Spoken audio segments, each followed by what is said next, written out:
ശ്രീരാഘവം ദശരഥാത്മജമപ്രമേയം സീതാപതിം രഘുകുലാന്വയരത്നദീപം ആജാനബാഹും അരവിന്ദദളായതാക്ഷം രാമം നിശാചര വിനാശകരം നമാമി. വിമലകമലനേത്രം വിസ്ഫുരൻ നീലഗാത്രം തപനകുലപവിത്രം ദാനവധ്വാന്തമിത്രം ഭുവനശുഭചരിത്രം ഭൂമിപുത്രീ കളത്രം ദശരഥവരപുത്രം നൗമി രാമാശ്രമിത്രം. ശ്രീരാമചന്ദ്ര പ്രഭു പാഹി പാഹി. ആഞ്ജനേയ സ്വാമിക്ക് ജയ. നമുക്കിന്ന് വല്ലാത്ത മനഃപ്രയാസം അനുഭവിക്കുന്ന ഒരു സമയത്താണ് നമ്മൾ ഇന്നലെ നിർത്തിയത്. പ്രാണവേദനയുടെ ചുരുളുകളിൽ അദ്ദേഹം വിട്ടുപോയ സമയത്ത് നിർത്താൻ പാടില്ലാത്തൊരു സമയത്താണ് നമ്മൾ നിർത്തിയത്. ദശരഥൻ കൈകേയുടെ സ്നേഹം നേടാനും രാമന്റെ അഭിഷേകകാര്യം അവളെ കൊണ്ട് സ്വീകരിപ്പിക്കാനും പരമാവധി ശ്രമിച്ചു എന്നാ പറയുന്നത്. അദ്ദേഹം തേൻമൊഴികളാൽ അവളെ സ്തുതിക്കാൻ തുടങ്ങി. എന്തിനാണ് രാജ്ഞി, ശുഭത്തിന്റെയും ക്ഷേമത്തിന്റെയും മൂർത്തിമദ്ഭാവമല്ലേ നീ? എന്റെ ശ്വാസം പോലെ ഞാൻ ഇതുവരെ നിന്നോട് പെരുമാറിയില്ലേ? നീ നിന്റെ ഹൃദയമാണ്, നീ എന്റെ ഹൃദയമാണ്, നീ നിന്റെ ഹൃദയമാണ്. ഞാൻ എന്ന പോലെ എന്നെ രക്ഷിക്കുകയും സൂക്ഷിക്കുകയും ചെയ്തില്ലേ? വരൂ, നമുക്ക് ഇനിയുള്ള ജീവിതകാലം നമ്മൾ തമ്മിലുള്ള അഭിപ്രായ വ്യത്യാസങ്ങളെ സംബന്ധിച്ചുള്ള അപവാദങ്ങൾക്ക് ഇട കൊടുക്കാതെ ചെലവഴിക്കുക. പ്രിയേ സ്ഥലം വിളിക്കുന്നു. നമ്മൾ സമാധാനപൂർണമായ സുഖവും സന്തോഷവും ഉള്ളവരാകുക. ഓ മനോഹരിയായ രാജകുമാരി, തൊണ്ടിയായി കുമാരി എന്നാ വിളിക്കുന്നു. ഞാനിന് അധികകാലമൊന്നും ജീവിക്കുകയില്ല. എന്റെ ജീവിതകാലത്തുടനീളം ഞാൻ സത്യത്തെ അചഞ്ചലമായി അവലംബിക്കുന്ന ആളാണെന്ന പ്രശസ്തി നേടിയിട്ടുണ്ട് പ്രിയേ. കൈകേയി, അത് കാരണം സർവരും എന്നെ ആദരിച്ചു. പൗരമഹായോഗത്തിൽ ഞാൻ നാളെ രാമനെ യുവരാജാവാക്കി അഭിഷേകം ചെയ്യുന്ന ആണെന്ന് സത്യം ചെയ്തിട്ടുമുണ്ട്. ആ സത്യം എനിക്ക് പാലിക്കാൻ അവസരം തരണേ. ആ കർമ്മ നാളെ നടന്നില്ലെങ്കിൽ എന്റെ പ്രജകളുണ്ടല്ലോ, അവരെന്നെ എത്രമാത്രം നിന്ദിക്കുമെന്നൊന്ന് ആലോചിച്ചു നോക്കുക. അവർ എന്നെ എത്രമാത്രം അപമാനിക്കുമെന്നും ചിന്തിക്കണം. നീ അന്ന് ദേവാസുരത്ത് നടന്നിരുന്ന ആ ദിവസം എന്നെ രക്ഷിച്ചു, സത്യം തന്നെ. ഇപ്പോൾ അതിനേക്കാൾ ഭീകരമായ സംഭവം എന്നെ ഭീഷണിപ്പെടുത്തുമ്പോൾ നീ എന്നെ ഉപേക്ഷിക്കുകയാണോ വേണ്ടത്? ഇത് ന്യായമല്ല കേട്ടോ, ശരിയുമല്ല. ശരി, ഈ രാജ്യം മുഴുവനും സ്ത്രീധനമായി ഞാൻ നിനക്ക് തരാം. നീ തന്നെ നാളെ രാമന്റെ അഭിഷേകം നടത്തൂ. നീ അങ്ങനെ ചെയ്യുമെങ്കിൽ ഭരതനും വളരെ സന്തുഷ്ടനാകും പ്രിയെ. അവൻ മാത്രമല്ല, മന്ത്രിമാരും മഹർഷിമാരും ഗുരുജനങ്ങളും അതുപോലെ പണ്ഡിതന്മാരും സാധാരണ പൗരന്മാരും ഒക്കെ എന്തിന് ജനങ്ങൾ മുഴുവനും അതിനു വേണ്ടി നിന്നെ വിലമതിക്കുകയും അഭിനന്ദിക്കുകയും നിന്നോട് കൃതജ്ഞത പ്രദർശിപ്പിക്കുകയും ചെയ്യും. കൈകേയി, നിന്റെ കീർത്തി ഉണ്ടല്ലോ ഈ ഭൂമിയിൽ ആചന്ദ്രതാരം നിലനിൽക്കുകയും ചെയ്യും. നേരെ മറിച്ച് നീ രാമാഭിഷേകത്തിന് തടസ്സം സൃഷ്ടിക്കുകയാണെങ്കിലോ മുഴുവൻ ലോകം നിന്നെ ശാസിക്കുകയും കുറ്റക്കാരി എന്ന് വിളിക്കുകയും ചെയ്യും. നിന്റെ പുത്രൻ പോലും നിന്നെ കുറ്റം പറയും. അത് ഓർമ്മിച്ചാൽ മതി. നീയുമായി ഷണ്ഠ കൂടുകയും ചെയ്യും. നിന്റെ ക്രൂരമായ വിചിത്ര ഭാവന നിനക്ക് നാശം വരുത്തും കൈകേയി.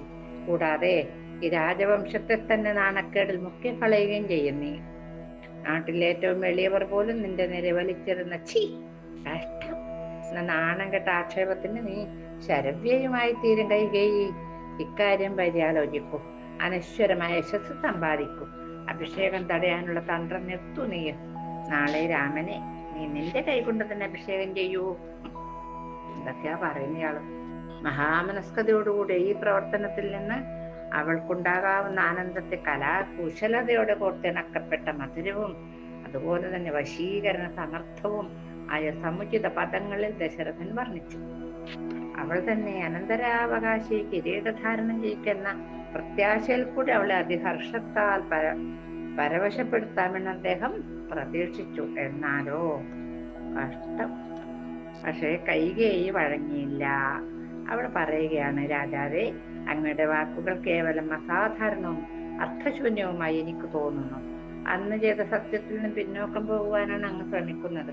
അങ്ങയുടെ പാപത്തിനൊരു ആവരണമായി അങ്ങ് മനം കവരുന്ന നൂലിഴകളാണ് നൽകുന്നത്. എനിക്ക് വേണ്ട കേട്ടോ, അതൊന്നും എനിക്ക് വേണ്ട. ഈദൃശങ്ങളായ 1000 സൂത്രങ്ങൾ എന്റെ നിലപാട് മാറ്റുവാൻ പ്രേരകമാകയില്ല മഹാരാജാവേ. അങ്ങ് തന്നെ എന്നോട് ആവശ്യപ്പെട്ടില്ലേ, നിനക്ക് ആഗ്രഹമുള്ള വരങ്ങൾ ചോദിക്കൂ, ഞാൻ അനുവദിക്കാമെന്ന്. എന്നിട്ട് ഇപ്പോൾ പറയുന്നു ആ പ്രതിജ്ഞ പാലിക്കുന്നതിന് പകരം അങ്ങ് പ്രദർശിപ്പിക്കുന്ന ദീർഘശ്വാസങ്ങളുടെയും ഞരക്കങ്ങളുടെയും വിശേഷപ്പെട്ട ഒരു കലയാണ്. എന്തായത് കഥ? ഇത് അങ്ങേക്ക് യോജിച്ചതല്ല മഹാരാജാവേ. സ്വന്തം പ്രവർത്തനം കൊണ്ട് അങ്ങ് അങ്ങയുടെ തന്നെ പേരും മാന്യതയെ നശിപ്പിക്കുകയാണ്. ധർമ്മത്തിന്റെ ആചാര്യന്മാരായവർ പറഞ്ഞിട്ടുള്ളത് ഓർക്കുക. സത്യാനാസ്തി പരോ ധർമ്മ. ജ്ഞാനം ധർമ്മത്തിന്റെ അതേ തത്വത്തെ അടിസ്ഥാനമാക്കിയാണ് പ്രതിജ്ഞ പ്രകാരമുള്ള വരങ്ങൾ ആവശ്യപ്പെടുന്നത്. അല്ലാതെ വെറുതെ ചോദിക്കുകയല്ല ഞാൻ. ധർമ്മത്തെ അവലംബിക്കുന്ന ഒരാൾക്ക് യോജിച്ച മാതിരി അങ്ങ് സമ്മതിച്ചു. എന്നിട്ട് പറയുകയും ചെയ്തു, ശരി, അവ നൽകപ്പെടുന്നു. എന്നിട്ടും ഞാൻ അങ്ങയെ അധർമ്മത്തിലേക്ക് തള്ളിവിടുകയാണെന്നും അക്ഷന്തവ്യമായ മഹാപാപം ചെയ്യാനാണ് ഒരുങ്ങിയിരിക്കുന്നതെന്നും അങ്ങേക്ക് അനശ്വരമായ ദുഷ്കീർത്തി വരുത്തി വെക്കാനാണ് ഞാൻ ശ്രമിച്ചുകൊണ്ടിരിക്കുന്നതെന്നും മറ്റുമുള്ള ആരോപണങ്ങൾ എന്റെ പേരിൽ ഉന്നയിക്കുവാൻ അങ്ങ് ആരംഭിക്കുകയാണ് മഹാരാജാവേ. ഇത് ഏറ്റവും അനുചിതമാണ്, ഉചിതമല്ല. ഇത് ന്യായീകരിക്കത്തക്കതുമല്ല. ഈ കാര്യത്തിൽ ഒരു തെറ്റും ചെയ്യാത്ത നിരപരാധിയാണ് ഞാൻ. ഭൂതമോ ഭാവിയോ ഒന്നും ചിന്തിക്കാതെ അങ്ങ് ഗൗരവപൂർണമായ ഒരു പ്രതിജ്ഞ ചെയ്തു. ആ പ്രതിജ്ഞ പ്രായോഗികതയിലേക്ക് വരുത്തേണ്ട ഘട്ടത്തിൽ അങ്ങ് പെട്ടെന്ന് കുഴപ്പത്തിലാവുന്നു. നിരാശ കൊണ്ട് സാഹസികനാവുന്നു. എന്താ ഇത് കഥ?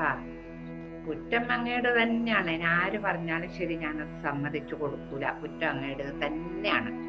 എന്റെ ചെയ്യുകയും അതുപ്രകാരം പ്രവർത്തിക്കുന്നത് വിസമ്മതിക്കുകയും ചെയ്യുന്നവർ കുടുംബാദികളാണെന്ന് അങ്ങേക്കറിയാത്തതാണ്. പ്രതിജ്ഞ അനുസരിച്ച് പ്രവർത്തിക്കുവോ? അപ്പോൾ അങ്ങ് നിലനിർത്തിയ സത്യം തന്നെ അതുമായി ബന്ധപ്പെട്ട പാപമുണ്ടെങ്കിൽ അതിനെ കഴുകി കളയുകയും ചെയ്യും.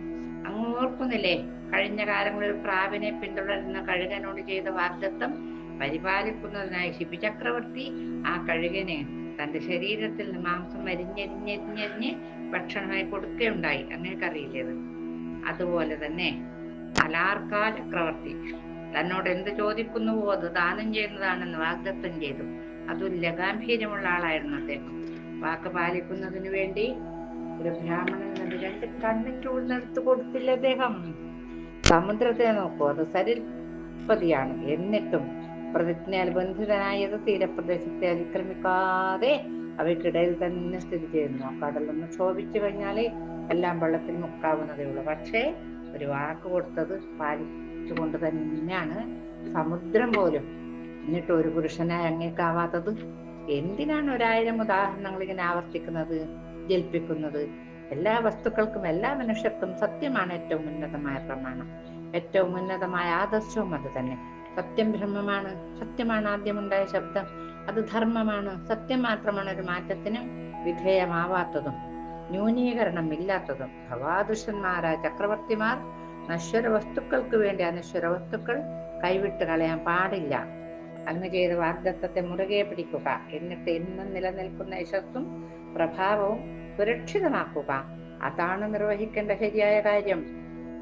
അല്ലാതെ മകനോടുള്ള മായികമായ ബന്ധത്തിനോ സ്ത്രീകൾക്ക് വേണ്ടിയുള്ള വഞ്ചനാപരമായ സഹാനുഭൂതിക്കോ വഴങ്ങാതിരിക്കുക മഹാരാജാവേ. രാഷ്ട്രീയമായ ആദർശത്തിന്റെയും രാജകീയമായ ബാധ്യതകളുടെയും ശാസനകളെ തള്ളിക്കളയാതിരിക്കുക. ഉദ്ധരിക്കാൻ സാധ്യമല്ലാത്ത അവമതി കൊണ്ട് ഇക്ഷ്വാകുവംശത്തെ കളങ്കപ്പെടുത്തരുത്. പദ്ധതികളൊന്നും ആവിഷ്കരിക്കേണ്ട. രാമനെ വിളിച്ച് കാട്ടിൽ പോകാൻ പറയുക. വേറൊന്നും ഇനി ചിന്തിക്കാനില്ല. ഭരതനെ ഇവിടെ വരുത്താനുള്ള ഒരുക്കങ്ങൾ ചെയ്യുക.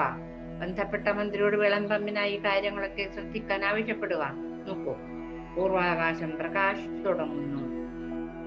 രാവിലെയായി. ഈ രാത്രി പോലെ ഇങ്ങനെ സംസാരിച്ചിട്ട് തന്നെ വരുന്ന നേരം കളഞ്ഞു. ആ 2 വരങ്ങളും പ്രഭാതമാവുന്നതിന് മുമ്പേ എനിക്ക് ലഭിക്കണം. എത്ര ദീർഘമായി അങ്ങ് വാദിച്ചാലും ശരി, ഈ 2 വരത്തിൽ കുറഞ്ഞൊന്നുകൊണ്ട് ഞാൻ സംതൃപ്തയാകുകയില്ല. പ്രത്യുത അങ്ങ് വജ്രം പോലെ കഠിനനായി രാമന്റെ അഭിഷേകം പൂർത്തീകരിക്കുമെങ്കിൽ ജനനിബിഡമായ മഹാസദസ്സിന് മുമ്പാകെ ഞാൻ എന്റെ ജീവിതം അവസാനിപ്പിക്കാൻ ഉറച്ചിരിക്കുകയാണ്. അതിൽ കുറഞ്ഞൊന്നും ഞാൻ ചെയ്യാൻ തീരുമാനിച്ചിട്ടില്ല. ഇതെന്റെ പ്രതിജ്ഞയാണ്. നടക്കുക തന്നെ ചെയ്യും. ഞാൻ കൈകയാണ്, ദശരഥ മഹാരാജാവല്ല. കൈകൈ അമർഷം കൊള്ളുന്നതും ആണയിടുന്നതും ക്രുദ്ധയായി ഭയങ്കരിയാകുന്നതും ദശരഥൻ വീക്ഷിക്കുകയാണ്. ഉള്ളിൽ നിന്നും ഉയർന്നു വന്ന ക്രോധം പ്രദർശിപ്പിക്കാനോ അതുപോലെ തന്നെ അത് അടക്കി നിർത്താനോ അദ്ദേഹത്തിന് കഴിഞ്ഞില്ല. 3 അടി സ്ഥലം വാമനന് നൽകുമെന്ന് വാഗ്ദത്തം ചെയ്ത ബലിചക്രവർത്തിയെ പോലെയായി അദ്ദേഹം. മഹാബലിക്ക് പ്രതിജ്ഞ നിറവേറ്റാൻ കഴിയാത്ത ഒരവസ്ഥ നേരിട്ടു. എന്താ കാരണം? വാമനൻ ആദ്യത്തെ അടി കൊണ്ട് ഭൂമിയും 2ാമത്തെ അടി കൊണ്ട് ആകാശവും അളന്നിട്ട് തനിക്ക് ദാനം ചെയ്ത മൂന്നാമത്തെ അടി എവിടെ എന്ന് ചോദിച്ചു. അപ്പൊ ദശരഥൻ ധർമ്മ നിയമങ്ങൾ തെറ്റി നടന്നാൽ വന്നു ചേരുന്ന ദോഷത്തെ ഏറ്റവും ഭയപ്പെട്ടു. അദ്ദേഹത്തിന്റെ കണ്ണുകൾ സംശയം കൊണ്ടും നിരാശ കൊണ്ടും അന്ധമായി. കണ്ണു കാണാതെ അദ്ദേഹത്തിന്റെ തലക്ക് ഭാരം കൂടി. അദ്ദേഹം നിന്നേടത്തുനിന്നോട്ടെ നിലം പതിച്ചു. അവസാനം അല്പം ധൈര്യം സമാഹരിച്ചുകൊണ്ട് അദ്ദേഹം പറഞ്ഞു, ഹേ പാപിഷ്ഠേ, രാമന്റെ അഭിഷേകം തടഞ്ഞാൽ എന്റെ മരണം നിശ്ചയമാണ്. അതിനുശേഷം വിധവയായി സ്വച്ഛ പോലെ നിനക്ക് ഈ രാജ്യം ഭരിക്കാം. നിന്റെ ഇച്ഛ പോലെ രാജ്യം ഭരിക്കാം. ഞാൻ പോവും. എന്റെ മകനെ കാട്ടിലേക്ക് അയച്ചാൽ ഞാൻ പോവും. മരിക്കും ഞാൻ. ഈ അതിക്രമത്തിൽ തന്റെ ക്രോധം പ്രകടിപ്പിച്ചുകൊണ്ട് ദശരഥൻ ആക്രോശിച്ചു. കഷ്ടം രാമാ, എന്റെ സ്വന്തം സമ്മതത്തോടു എന്നെ കാട്ടിലേക്ക് അയക്കേണ്ടി വരിക എന്ന സ്ഥിതി വന്നു മോനെ. ഇല്ല, ഞാൻ എന്നെ കാട്ടിലേക്ക് അയക്കുകയില്ല കുട്ടി. അതിനേക്കാൾ കൂടുതൽ ഉചിതമായി ഞാൻ ചെയ്യുക എന്റെ ജീവൻ ത്യജിക്കുകയാണ്. അതെനിക്ക് പറ്റും. നിന്നിൽ നിന്നും വിട്ടൊരു നിമിഷം പോലും ജീവിക്കാൻ എനിക്ക് സാധ്യമല്ല മകനെ. ഓ ദുഷ്ടയായ രാക്ഷസീ, എന്റെ കോമളനും ആർദ്രഹൃദയനുമായ രാമനെ വൃക്ഷനിബിഡവും മന്ധകാരമയവുമായ കാട്ടിലേക്ക് അയക്കാനുള്ള പദ്ധതി പരിഗണിക്കാൻ നിന്റെ ഹൃദയത്തിന് എങ്ങനെയൊക്കെ കഴിഞ്ഞു? ഭയങ്കരിയായ ചണ്ഡി, നീ എന്തൊരു ഭീഷണ സത്വമാണ്! എന്തൊരു സത്വമായി കഴിഞ്ഞിരിക്കുന്നു നീ! ഇങ്ങനെ വിലപിച്ച് ദശരഥൻ മൂർച്ഛിച്ചു വീണു. ഉടനെ ബോധം നശിക്കുകയും ചെയ്തു. ദശരഥ മഹാരാജാവിന് ബോധം പോയി. പ്രകാശിച്ചു കൊണ്ടുവരുന്ന പ്രഭാതത്തിലേക്ക് രാത്രി ഉരുകി ഇല്ലാതാവുകയായിരുന്നു. അങ്ങനെ അരുണൻ തേര് തെളിച്ച് വരികയാണ് സൂര്യഭഗവാൻ. അരുണന്റെ പേര്. രാജധാനിയിലെ കവാടത്തിൽ 9 സംഗീതോപകരണങ്ങൾ ആനന്ദത്തിന്റെ ദിനത്തെ വിളിച്ചറിയിച്ചു. പാതകളിൽ പനിനിർവർഷം ആരംഭിച്ചു. സുഗന്ധം കൊണ്ടും ഉത്സവ ശബ്ദം കൊണ്ടും വായു കനത്തിരുന്നു. അന്തരീക്ഷത്തിൽ പ്രതീക്ഷയുടെയും ഉന്മേഷത്തിന്റെയും ചൈതന്യം അലയടിച്ചിരുന്നു. ആ ദിവസത്തിന്റെ ആധിപത്യമുള്ള നക്ഷത്രം എന്ന നിലയിൽ പുഷ്യനക്ഷത്രം ഉദിച്ചുയർന്നു. പുഷ്യനക്ഷത്രത്തിലാണ്, അതായത് പൂയ നക്ഷത്രത്തിലാണ് ഇങ്ങനെയുള്ള വലിയ വലിയ കാര്യങ്ങളൊക്കെ നടക്കാറ്. ഗുരുവായൂരമ്പലത്തില് ഉത്സവം കൂടിയിരുന്നത് പൂയ നക്ഷത്രത്തിനാണല്ലോ. അതുപോലെ നല്ല കാര്യങ്ങളൊക്കെ ചെയ്യാൻ ഏറ്റവും നല്ല നക്ഷത്രം പൂയം, അതായത് പുഷ്യം. വസിഷ്ഠ മഹർഷിയും ശിഷ്യന്മാരും പ്രഭാത സ്നാനം ചെയ്യുന്നതിനായി സരയൂ നദിയിൽ പോയി. അഭിഷേക പ്രക്ഷാളനത്തിന് ആവശ്യമായ പവിത്ര ജലവുമായി മടങ്ങി. അഭിഷേകത്തിന് ശേഖരിച്ചിരുന്ന പുണ്യവസ്തുക്കൾ കാണുന്നതിനായി പൗരജനങ്ങൾ ഒന്നിച്ചുകൂടി. നിന്നിരുന്ന രാജവീതിയിൽ കൂടെ അദ്ദേഹം നടന്നു. അവരിങ്ങനെ അപ്പുറം ഇപ്പുറം ഇത് കാണാൻ വേണ്ടി കാത്തു നിൽക്കണം. അവരുടെയൊക്കെ കണ്ണിലൊന്നിയല്ലേ രാമചന്ദ്രൻ. കൊട്ടാരം കാവൽക്കാർ മഹർഷിക്കും ശിഷ്യന്മാർക്കും വഴിയുണ്ടാക്കി കൊടുത്തു. ഒടുവിൽ അവർ അതിവിശിഷ്ടമായി അലങ്കൃതമായ പ്രധാന കവാടത്തിൽ കൂടി രാജധാനിയിലേക്ക് പ്രവേശിക്കുകയാണ്. അത്രയും രാവിലെ തന്നെ രാജധാനിക്കുള്ളിലെ തുറന്ന സ്ഥലങ്ങൾ പുരോഹിതന്മാർ, സാമന്ത രാജാക്കന്മാർ, ജനപ്രതിനിധികൾ, ഗുരുജനങ്ങൾ എന്നിവരെ കൊണ്ട് നിറഞ്ഞു കഴിഞ്ഞിരുന്നു. അവർ തങ്ങൾക്കായി നീക്കിവെക്കപ്പെട്ട ഇരിപ്പിടങ്ങളിൽ സ്ഥിതി ഇരുന്നു. രാവിലെ വന്നിട്ട് നന്നായിട്ട് കാണണം, നിനക്ക് കൂടുതൽ കാണണമെന്നല്ല വിചാരിക്കുക. രാജവീതിയിൽ പണ്ഡിതന്മാർ നടന്നുകൊണ്ട് ചൊല്ലിയിരുന്ന വേദസൂക്തങ്ങളുടെ ശബ്ദം ആകാശത്തിൽ പ്രതിധ്വനിച്ചു. വേദം ചൊല്ലിക്കൊണ്ടുവരികയാണ് അവര്. ഇതിനിടയിൽ വസിഷ്ഠൻ മന്ത്രി സുമന്ത്രരെ മാടി വിളിച്ചു പറഞ്ഞു, പോകൂ, അഭിഷേകത്തിനെ തീർച്ചപ്പെടുത്തിയ ശുഭമുഹൂർത്തം അടുത്തു വരുന്നു. പ്രാരംഭമായി പല കർമ്മങ്ങളും അനുഷ്ഠിക്കേണ്ടതുണ്ടല്ലോ എന്ന് മഹാരാജാവിനെ അറിയിപ്പൂ. അദ്ദേഹത്തിന്റെ സാന്നിധ്യം അത്യന്താപേക്ഷിതമാണെന്ന് അറിയിപ്പൂ എന്ന് പറഞ്ഞിട്ട് മന്ത്രി മുഖ്യനായ സുമന്ത്രരെ അയച്ചു. വൃദ്ധനായി, രാജാവിന്റെ പ്രായം തന്നെയായി ഈ സുമന്ത്രര്. അതിലും മേലെ വൃദ്ധനും വിശ്വസ്തനുമായ സുമന്ത്രർക്ക് രാജധാനിയിലെ ഏത് അന്തർഗൃഹങ്ങളിലേക്കും പ്രവേശിക്കാനുള്ള സ്വാതന്ത്ര്യം ഉണ്ടായിരുന്നു. അതുകൊണ്ട് തന്നെ ചക്രവർത്തി അന്വേഷിച്ചുകൊണ്ട് അദ്ദേഹം കൈകേയിയുടെ കൊട്ടാരത്തിലേക്കാണ് പോയത്. അവിടെയാണല്ലോ എപ്പോൾ തളച്ചിട്ടിട്ടുണ്ടാവുക. രാജകീയമായ ശയനീയങ്ങൾ ഉണ്ടായിരുന്ന തളത്തിലേക്ക് സുമന്ത്രർ കടന്നപ്പോൾ അദ്ദേഹം പെട്ടെന്ന് ഞെട്ടിപ്പോയി. അദ്ദേഹം ചക്രവർത്തി നിലത്ത് വീണ് കിടക്കുന്നു. അദ്ദേഹം അത്ഭുത സ്തബ്ധനായി. തന്റെ ദൃഷ്ടികൾ ശരിയാണോ എന്ന് അദ്ദേഹം അത്ഭുതപ്പെട്ടു. വീണ്ടും വീണ്ടും കണ്ണു ചിമ്മിയും മിഴിക്കും ചെയ്ത് നോക്കി. ശരിയന്നെ. അദ്ദേഹത്തിന് നിൽപ്പുറക്ക. ഞാൻ എന്ത് വേണം, നിൽക്കണോ ഇരിക്കണോ ഓടണോ എന്നുള്ളൊരു തിരിയാതെ ഉണ്ടായിപ്പോയി അദ്ദേഹം. രാജാവിന്റെ സമീപം ചെന്ന് പറഞ്ഞു, മഹാരാജൻ, ഈ പ്രഭാതത്തിൽ അങ്ങേ ചന്ദ്രോദയത്തിൽ കടലെന്ന പോലെ ഹർഷോന്മാദം കൊണ്ട് ഇളകിയ ആളായിട്ടാണ് കാണേണ്ടത്. അങ്ങിങ്ങനെ തളർന്നു കിടക്കുന്നതിന്റെ കാരണം എന്താണ്? അഭിഷേക മുഹൂർത്തം ആസന്നമായിരിക്കുന്നു പ്രഭു. മഹർഷിമാർ അവരുടെ കൃത്യങ്ങൾ നിർവഹിക്കുകയാണ്. അതിനുവേണ്ടി അങ്ങയെയും പ്രതീക്ഷിച്ചുകൊണ്ട് ആഘോഷശാലയിൽ ഇരിക്കുകയാണ് അവർ. വേഗം എഴുന്നേൽക്കൂ. രാജകീയ വസ്ത്രങ്ങളും ആഭരണങ്ങളും ധരിച്ച് രാജാധിരാജ പ്രഭാവം ജ്യോതിപ്പിക്കും വിധം രാജ്ഞിമാരോടൊപ്പം ആഘോഷശാലയിലേക്ക് ആഗമിച്ചാലും. മഹാരാജാവേ, വസിഷ്ഠ മഹർഷിയാണ് എന്നെ ഇവിടേക്ക് അയച്ചത്.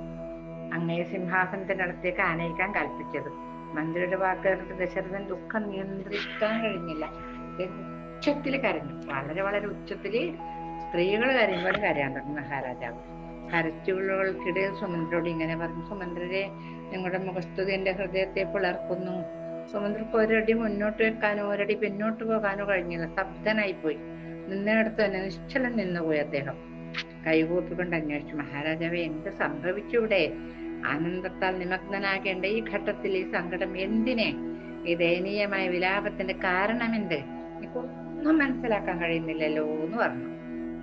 സുമന്ത്ര വ്യസനത്തിലാണ്ട് നിരാശനായി നിൽക്കുന്നത് കണ്ടപ്പോൾ കൈകേയി ഇടപെട്ടു. ഓ മന്ത്രിസത്തമാ, ചക്രവർത്തി രാമനെ സംബന്ധിച്ച ഉത്കണ്ഠ മൂലം എങ്ങനെ ഇവർക്ക് ഇങ്ങനെ പറയാൻ പറ്റുന്ന? നിർനിദ്രനായിട്ടാണ് കഴിച്ചുകൂട്ടിയത്. ഉറങ്ങിയില്ല, ഒരു പോള കണ്ണടച്ചില്ല മഹാരാജാവ്. പെട്ടെന്ന് പോയി രാമനെ താങ്കളോടൊപ്പം ഇവിടെ കൂട്ടിക്കൊണ്ടുവരാൻ കഴിയുമെങ്കിൽ ഈ രഹസ്യം വെളിപ്പെടും. ഞാനിത് താങ്കളെ അറിയിക്കുകയാണ്. എന്നെ തെറ്റിദ്ധരിക്കരുത്. രാമനെ വേഗം കൂട്ടിക്കൊണ്ടുവരൂന്ന് ഇവളുടെ ഉത്തരവ്. അപ്പൊ പറയുന്ന ചക്രവർത്തിനുടെ ആജ്ഞ എന്ന നിലക്ക് കൈകേയിയുടെ നിർദ്ദേശം സ്വീകരിച്ച് സുമന്ത്രർ അതിവേഗം രാമന്റെ കൊട്ടാരത്തിലേക്ക് വെച്ചുപിടിച്ചു. കൊട്ടാരത്തിന്റെ പ്രവേശന ദ്വാരത്തിന് ഇരുവശവും ആശ്രിതന്മാരുടെയും പരിചാരകന്മാരുടെയും നീണ്ട നിരകൾ കാണപ്പെട്ടു. കസവ് പട്ട്, ആഭരണങ്ങള്, രത്നങ്ങള്, മാലകൾ, പൂച്ചെണ്ടുകൾ, സുഗന്ധവസ്തുക്കള് എന്ന് വേണ്ട മധുര പലഹാരങ്ങൾ വരെ വലിയ താലങ്ങളിലൊക്കെ അവർ അവിടെ കൊണ്ടുപോകുകയായിരുന്നു. ശ്രീരാമചന്ദ്രന് കാഴ്ചവെക്കാൻ. അത് കണ്ണിന് ഇമ്പമുള്ള കാഴ്ചയായിരുന്നു. പക്ഷെ സുമന്ത്രർ അതിലൊന്നും കണ്ണോടിച്ചതേയില്ല. അദ്ദേഹം കൊട്ടാരത്തിലേക്ക് ഓടി ചെല്ലുകയാണ്. ഈ ഉത്സവകർമ്മങ്ങളിലെല്ലാം എന്തോ വിലപ്പെട്ട വസ്തുവിന്റെ അഭാവമുണ്ടെന്ന് അദ്ദേഹത്തിന് തോന്നി. അദ്ദേഹം ആകുലനും ഇത് കർത്തവ്യതാമൂഢനുമായി. അല്പനിമിഷങ്ങൾക്ക് മുമ്പ് അദ്ദേഹത്തിനുണ്ടായിരുന്ന ആനന്ദം ദുഃഖത്തിലാണ്ടുപോയി. രാമന്റെ കൊട്ടാരത്തിലേക്ക് രഥത്തിൽ സഞ്ചരിച്ചു കൊണ്ടിരുന്നപ്പോൾ നഗരവീഥികളിൽ നിറഞ്ഞു കവിഞ്ഞിരുന്ന 100,000-കണക്കിന് രാജഭക്തരായ പ്രജകൾ അഭിഷേക കർമ്മം നടത്തുന്നതിനായി രാമനെ അഭിഷേകശാലയിലേക്ക് കൂട്ടിക്കൊണ്ടു പോകാനാണ് മന്ത്രി പോകുന്നതെന്ന് പരസ്പരം അഭിപ്രായപ്പെടുന്നത് സുമന്ത്രയുടെ ശ്രദ്ധയിൽപ്പെട്ടിരുന്നു. ആനന്ദപൂർണമായ പ്രതീക്ഷയിൽ അവരുടെ മുഖം വികസിച്ചിരിക്കുന്നത് അദ്ദേഹം കണ്ടു. അവർ കഴിഞ്ഞ രാത്രി കൺപോള കൂട്ടിയിട്ടുണ്ടായിരുന്നില്ല, ഓർമ്മിട്ടേയില്ല. സന്തോഷം കൊണ്ട് കുറഞ്ഞിപ്പോൾ തങ്ങൾക്ക് ആനന്ദത്തിന് ആസ്പദമായ വല്ല സംഭവങ്ങളോ മറ്റു രംഗങ്ങളോ കാണാൻ സാധിച്ചില്ലെങ്കിലോ, അതുകൊണ്ടാണ് അവര് ഉറങ്ങാതിരുന്നത്. സുമന്ത്ര രാജകുമാരന്റെ കൊട്ടാരത്തിലേക്ക് പ്രവേശിച്ചു. ആ 7 നിലമാളികളുടെ ഏതു ഭാഗത്തേക്കും ചോദിക്കാതെ ചെല്ലാൻ അദ്ദേഹത്തിന് സ്വാതന്ത്ര്യമുണ്ടായിരുന്നു. വെള്ളപ്പൊക്കമുള്ള നദിയിലെ ആഴങ്ങളിലേക്ക് നിശബ്ദമായി മുങ്ങി സഞ്ചരിക്കുന്ന മത്സ്യത്തെ പോലെ സുമന്ത്ര കൊട്ടാരത്തിലെ ഇടനാഴികളിലും ഹാളുകളിലും നിശബ്ദമായി നീങ്ങിക്കൊണ്ടിരിക്കുകയാണ്. രാജധാനിയിൽ രാമന്റെ കൂട്ടുകാർ അതിയായ ആഹ്ലാദത്തോടും സന്തോഷത്തോടും മനോഹരമായ വസ്ത്രങ്ങൾ അണിഞ്ഞ പ്രസന്നമുഖവുമായി ആഘോഷശാലയിലേക്ക് രാമനെ അനുഗമിക്കാൻ തയ്യാറായി കാത്തിരിക്കുകയായിരുന്നു. കൊട്ടാരത്തിൽ അന്തർഗൃഹത്തിലേക്ക് സുമന്ത്ര ചെന്നു. അവിടെ രാമൻ കനകക്കട്ടിലിരിക്കുന്നു. ആ കളയപരത്തിന് ചുറ്റും ദിവ്യപ്രകാശം പ്രസരിച്ചിരുന്നു. സീത മന്ദം വീശിക്കൊണ്ട് രാമന്റെ അടുത്ത് തന്നെ നിന്നിരുന്നു. ഇത്ര നക്ഷത്രത്തോടുകൂടി ചന്ദ്രനെ പോലെ രാമൻ ശോഭിച്ചു. സുമന്ത്ര വലിയ തിടക്കത്തിലായിരുന്നു. അദ്ദേഹത്തിന് കാലവിളംബം സഹിക്കാൻ കഴിഞ്ഞില്ല. അദ്ദേഹം പറഞ്ഞു, രാമ, കൈകേയി മാതാവും അങ്ങയുടെ പിതാവും അങ്ങേ ക്ഷണം രാജ്ഞിയുടെ കൊട്ടാരത്തിലേക്ക് കൂട്ടിക്കൊണ്ടു ചെല്ലാൻ ആവശ്യപ്പെട്ടിരിക്കുന്നു. ആ കൃത്യം നിർവഹിക്കാനാണ് എന്നെ ഇവിടെ അയച്ചിട്ടുള്ളത്. വേഗം എഴുന്നള്ളിയാലും രാജകുമാരാന്ന് പറഞ്ഞു. രാമൻ തിരിഞ്ഞു നിന്ന് പറഞ്ഞു, ഇതേതോ പ്രതിബന്ധത്തിന്റെ ലക്ഷണമാണല്ലോ. മറ്റൊന്നുമല്ല, ഞാനിതറിയാതിരുന്നില്ല. പക്ഷെ ഞാൻ നിശബ്ദനായി നിന്ന് എല്ലാത്തിനും സമ്മതം മൂളി. അച്ഛനെ സന്തോഷിപ്പിക്കാൻ വേണ്ടി മാത്രം. അച്ഛന്റെ കൽപ്പനകൾ ആദരിക്കണം, അതിന് മാത്രം. അല്ലെങ്കിൽ അദ്ദേഹത്തിന് വേദനിക്കില്ലേ? രാമൻ ഇങ്ങനെ സംസാരിച്ചു കൊണ്ടിരുന്നപ്പോ സുമന്ത്രയുടെ ഉള്ളിൽ വിവിധ ചിന്തകൾ ഉയരുകയാണ്. എന്താണ് ഈ രാജകുമാരൻ പറയുന്നത് എന്ന് സുമന്ത്രക്കുട്ട് മനസ്സിലായതുമില്ല. രാമന്റെ വാക്കുകളും വെറുനിലത്ത് വിലപിച്ചുകൊണ്ട് കിടന്നിരുന്ന ദശരഥന്റെ ചിത്രവും വ്യാഖ്യാനിക്കാൻ ശ്രമിക്കുകയായിരുന്നു പാവം. രാമൻ സംസാരിച്ച് സൂചിപ്പിച്ച തടസ്സം സത്യമായിരിക്കണമെന്ന് അദ്ദേഹത്തിന് ഇപ്പോൾ ബോധ്യമായി. എന്നാൽ സീത രാമനെ തടസ്സപ്പെടുത്തിക്കൊണ്ട് പറഞ്ഞു, നാഥ, അങ്ങ് എന്താണ് സംസാരിക്കുന്നത്? ഈ ശുഭസമയത്ത് ഇങ്ങനെ സംസാരിക്കരുത്. പ്രതിബന്ധം എന്തായാലും ശേശ്വരന്റെ വാക്കാതിരിക്കണം. അദ്ദേഹം സംതൃപ്തനാണെങ്കിൽ നമ്മൾ സംതൃപ്തരല്ലേ? അദ്ദേഹത്തിന് വേണ്ടി നാം എന്തും ത്യജിക്കണ്ടേ? ഒരു നിമിഷവും അടിച്ചു നിൽക്കരുത്. ക്ഷണം പോകൂ. അഭിഷേകം നടന്നാലും ശരി, ഇല്ലെങ്കിലും ശരി, നാം തുല്യ നിലയിൽ സന്തുഷ്ടരാണ് എന്ന് ദേവി പറയുകയാണ്. ശ്രീരാമചന്ദ്രന്റെ പത്നിയല്ലേ, അപ്പൊ എന്ത് നേരിടാനുള്ള ധൈര്യം സീതാദേവിക്ക് ഉണ്ടാവും. കൈകേയി മാതാവിന് അങ്ങയുടെ അമിതമായ സ്നേഹവാത്സല്യങ്ങളുണ്ട്. നാം ചെയ്യണമെന്ന് അവർ നിർദ്ദേശിക്കുന്നത് എന്തും, അവർ നമുക്ക് നൽകുന്ന ആജ്ഞകൾ എന്തും നമ്മുടെ നന്മക്കായിരിക്കുമെന്ന് സംശയാതീതമാണ് പ്രഭു. കൈകേയി മാതാവിനെ പോലെ നമ്മുടെ ക്ഷേമത്തിനു വേണ്ടി ഉത്സുകരായിട്ടുള്ള യാതൊരാളും ലോകത്തിലില്ല.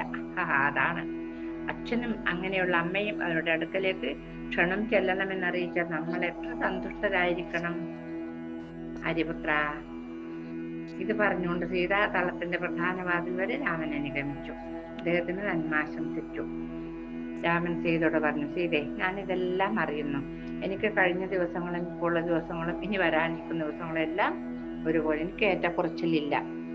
കഴിഞ്ഞതും ഇപ്പോൾ നടക്കുന്നതും ഇനി വരാനിരിക്കുന്നതൊക്കെ എനിക്ക് ഒരുപോലെ തന്നെയാണ്. ഓരോ ദിവസത്തെയും ഞാൻ തികഞ്ഞ ആനന്ദത്തോടുകൂടി സ്വാഗതം ചെയ്യുന്നു. അച്ഛന്റെ യശസ് ഉയർത്തിപ്പിടിക്കാൻ എന്തും ചെയ്യാൻ ഞാൻ തയ്യാറാണ്. എന്റെ വികാരങ്ങളെ നീ പങ്കിടുന്നുവെന്നതിലും എന്റെ തീരുമാനം പിന്താങ്ങുന്നതിൽ ഞാൻ അത്യന്തം സന്തോഷിക്കുന്നു പ്രിയേ. സുമന്ത്രലാൻ അനുഗതനായി രാമൻ പുറത്തേക്ക് നടന്നു. കൊട്ടാരത്തിന്റെ മുമ്പിൽ രാജപാതയിൽ നിർത്തിയിരുന്ന രഥത്തിൽ അവർ കയറിയ സമയത്ത് തന്നെ ജനങ്ങളെ ജയ് ശ്രീരാമചന്ദ്ര പ്രഭുക്ക് ജയ് എന്ന് ജയഘോഷം മുഴക്കി. ആ ശബ്ദഘോഷം ആകാശത്തിൽ പ്രതിധ്വനിച്ചു. അപ്പൊ സുമന്ത്രര് പറഞ്ഞു, ഇപ്പോൾ ഈ രഥം രാമനെ അഭിഷേകശാലയിലേക്കല്ല കൊണ്ടുപോകുന്നത്, ചക്രവർത്തിയുടെ സമീപം പോവുകയാണ് ഞങ്ങൾ. അതുകൊണ്ട് ഞങ്ങൾ എത്രയും വേഗം പോകാൻ അനുവദിക്കൂ. അപ്പൊ ഈ ഇത് വേണ്ടാന്ന് പറഞ്ഞു. രാമൻ വേഗം തന്നെ തിരിച്ചു വരൂട്ടോ, ഇവിടെ തന്നെ കാത്തിരിക്ക. തിരക്കായി പോകുന്നതിന്റെ കാരണം സുമന്ത്രർ വിശദീകരിച്ചു. ഒരു രഥം ഓടിച്ചു പോയി. രാമൻ നഗരവീഥിയിൽ കൂടി തന്റെ ദിവ്യരഥത്തിൽ കൈകയുടെ കൊട്ടാരത്തിലേക്ക് പോയിക്കൊണ്ടിരുന്നപ്പോൾ അദ്ദേഹത്തെ കണ്ട ഉടനെ സൈനിക വീരന്മാർ ആഹ്ലാദ ശബ്ദം പുറപ്പെടുവിച്ചു. ഒന്നും അറിയില്ലല്ലോ ആർക്കും. ഗായകന്മാരും ബന്ദികളും വിജയസ്തുതികൾ ആലപിക്കാൻ തുടങ്ങി. വിവിധ സംഗീതോപകരണങ്ങളിൽ നിന്നും പുറപ്പെട്ട സ്വരങ്ങൾ ആകാശം മുഴുവനും വ്യാപിച്ചു. വീതിയുടെ ഇരുവശങ്ങളിലും തടിച്ചുകൂടിയിരുന്ന ജനങ്ങളിൽ നിന്നും ജയജയാരവം ഉയർന്നു. ഏറ്റവും വിശേഷപ്പെട്ട ആടയാഭരണങ്ങൾ അണിഞ്ഞ വനിതകൾ വീടുകളിലെ മട്ടുപ്പാവുകളിലും ജാലകങ്ങൾ കടുത്തും നിരന്നു നിന്നു. ഇതുവരെ ഇത്രയും വില കൂടിയ വസ്ത്രങ്ങൾ അവർ ധരിച്ചിട്ടുണ്ടാവില്ല. അവരുടെ രാജകുമാരന്റെ പട്ടാഭിഷേകല്ലേ, അതിനു വേണ്ടി അവര് പരമാവധി ഒരുങ്ങി റെഡിയായി. രാമൻ കടന്നു പോകുമ്പോൾ മംഗളാരതി കാണിക്കുകയായിരുന്നു അവരുടെ ലക്ഷ്യം. രാമൻ രാജധാനിയെ സമീപിച്ച സമയത്ത് പുഷ്പതളങ്ങൾ വർഷിക്കപ്പെട്ടു. വിശുദ്ധ ദീപങ്ങൾ കാട്ടി ജനങ്ങൾ കണ്ണെത്തുന്നതുവരെ രാജകുമാരനെ നോക്കി. അനന്തരം തങ്ങളുടെ ഹൃദയങ്ങളിൽ മുദ്രിതമായിരിക്കുന്ന രഥത്തിലുള്ള രാമന്റെ രൂപം ആനന്ദം ആസ്വദിച്ചു. തങ്ങളിൽ നിറഞ്ഞിരുന്ന ആനന്ദത്തെ സംബന്ധിച്ച ചിന്തകളിൽ ആമഗ്നരായ പ്രതിമകളെ പോലെ അവർ നിശ്ചലരായി നിന്നു. കൈലാസ ശിഖരം പോലെ മനസ്സിൽ ആഞ്ഞു പതിക്കത്തക്ക വിധം ഗംഭീരമായ വർദ്ധമാന എന്നു പേരുള്ള ദശരഥന്റെ കൊട്ടാര പരിസരത്തിലേക്ക് രഥം കടന്നു. അങ്ങനെയാണ് ആ കൊട്ടാരത്തിന്റെ പേര്, വർദ്ധമാന. ജാഗ്രതയായി വില്ലാളികൾ കാവൽ നിൽക്കുന്ന ചതുരാങ്കണങ്ങളും കടന്നത് മുമ്പോട്ട് പോയി. രാമൻ രഥത്തിൽ നിന്നിറങ്ങി. അതിൽ തന്നെ 2 ചതുരാങ്കണങ്ങളും കൂടി നടന്നു കടന്നു. നടക്കുമ്പോൾ തന്റെ കൂട്ടുകാരോടും ലക്ഷ്മണനോട് പോലും തന്നെ അനുഗമിക്കാതെ പിന്നിൽ കാത്തു നിൽക്കാൻ പറഞ്ഞു. കാരണം അടുത്ത് നടക്കാൻ പോകുന്ന രംഗങ്ങൾ രാമനറിയാമായിരുന്നല്ലോ. എന്നിട്ടും ഈ പരിതസ്ഥിതിയിൽ പ്രകൃതി എല്ലാവരും ചെയ്യുന്നത് പോലെ അവിടുന്ന് ഒരു കേവല മനുഷ്യനായി അഭിനയിക്കുകയായിരുന്നു. ഒടുവിൽ രാമൻ രാജ്ഞിയുടെ കൊട്ടാരത്തിലേക്ക് ദശരഥൻ വീണ് കിടന്നിരുന്നിടത്തേക്ക് പ്രവേശിച്ചു. ദശരഥന്റെ കേശം ചീകാതഴിഞ്ഞു കിടന്നിരുന്നു. അദ്ദേഹം തലേനാളത്തെ വസ്ത്രത്തിൽ തന്നെ ആയിരുന്നു. കിടക്കയിൽ ഒരു പരിഗണനയോ സഭ്യതയോ കൂടാതെ കിടക്കുകയായിരുന്നു അദ്ദേഹം. ഈ കാഴ്ച കണ്ട് രാമൻ ആശ്ചര്യപ്പെട്ടുപോയി. കൈകേയി കിടക്കക്കെടുത്ത് നിൽക്കുന്നുണ്ടായിരുന്നു. അങ്ങനെ ദശരഥ മഹാരാജാവ് കിടക്കയിൽ കിടക്കട്ടെ, കൈകേയി കിടക്കയിലെടുത്ത് നിൽക്കട്ടെ, അങ്ങനെയുള്ളൊരു ഭാഗത്താണ് നമ്മൾ ഇന്നത്തെ ഭാഗം നിർത്താൻ ഉദ്ദേശിച്ചത്.